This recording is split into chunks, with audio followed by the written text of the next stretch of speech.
Bonsoir les amis et les frères.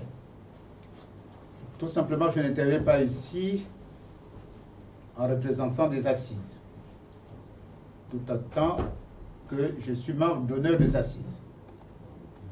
Le devoir de la rectitude m'oblige à faire que la primeur de l'intervention peut être donnée aux responsables des assises.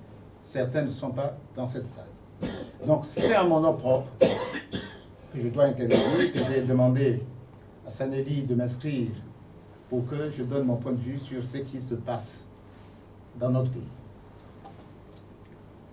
Je disais que les Congolais ont tout dit. Les Congolais ont tout écrit. Nous avons travaillé, la diaspora en particulier, les écrits fusionnent, les interventions des uns des autres à travers les réseaux sociaux apparaissent, toujours le même cri pour solliciter la liberté. Et donc de ce point de vue-là, je n'aurai pas grand-chose à vous dire puisque vous connaissez l'enjeu et les enjeux tels que ça se présente. Mais simplement, je voudrais vous rappeler un fait historique que nous connaissons et que nous avons tous à l'époque lu et vu dans ce pays qui s'appelle la France, quand ce pays était occupé par les nazis. Le résistant du général de Gaulle s'est réfugié à Brazzaville. Et il a réuni les forces d'outre-mer pour combattre les nazis ici. Et dans leur contradiction au niveau de la France, ils ont mis en parenthèse leur divergence idéologique. Les communistes, les libéraux se sont unis pour dire non à Hitler et les occupants. Mais notre pays, le Congo, est occupé par les troupes, on l'a rappelé tout à l'heure, rwandais, angolais et bien d'autres, l'ancienne armée de l'époque de Mobutu, les Ukrainiens qui bombardent le Poule, et j'en passe. Donc le pays est occupé. Partant de ce principe-là, il faille que les uns et les autres, les forces politiques, que ce soit de l'opposition, que ce soit de la diaspora, l'opposition réclamée ou pas, les patriotes, les républicains doivent s'unir d'ores et déjà pour passer à une résistance active. Avant, c'était une résistance passive. Les marches, le ceci, le cela. Aujourd'hui, en tout cas humblement, je vous demande à ce que la résistance puisse être active. Par tous les moyens, il faut que la peur change de camp. Il faut que les pleurs changent de camp. Nous avons pleuré récemment à Chacoda. Nous avons eu des petits frères qui ont été assassinés froidement.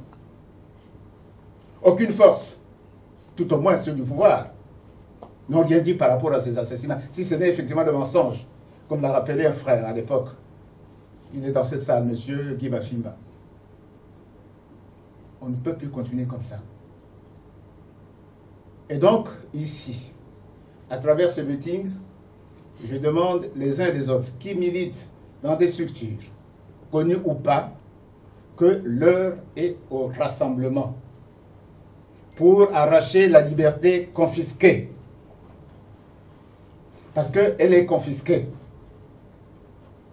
Brazzaville, au lieu de la France combattante, comme le disait Malraux, lors du séjour de celui-ci à Brazzaville, lors de la proclamation de la fameuse indépendance du Congo, envoyé spécial du général de Gaulle, il faut que le Congo retrouve sa liberté. Je ne serai pas long, je vous exhorte seulement à se faire violence, à faire taire les égos, à faire que les uns et les autres se surpassent. Car nous avons là, et je pourrais élargir le problème sur le plan philosophique, les forces de la matière ont supplanté les forces de l'esprit. Parce que les forces brutes qui ne veulent attendre raison ont pris le pas sur les forces de l'esprit qui, pour nous, nous en avons fait le choix, qui sont dans le cas du bien, dans le cas Là, le camp de ceux qui cherchent la liberté, dans le camp de ceux qui cherchent le bonheur des uns et des autres, au détriment de ceux qui veulent une jouissance sans fin. Une jouissance sans fin. Parce qu'ils ne veulent pas abandonner ce qu'ils ont amassé hier. Voilà le problème qui est le leur. Et nous avons, nous, dit aux assises, c'est ce que nous appelons la manducation. C'est-à-dire l'esprit de ce qui consiste à faire qu'on jouit sans fin.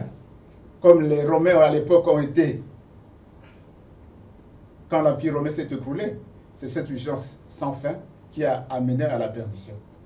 Donc, voilà ce que je tenais à vous dire. Et je salue également notre sœur de la République démocratique du Congo qui est dans cette salle. Parce que eux, au moins, Kinshasa nous donne l'exemple.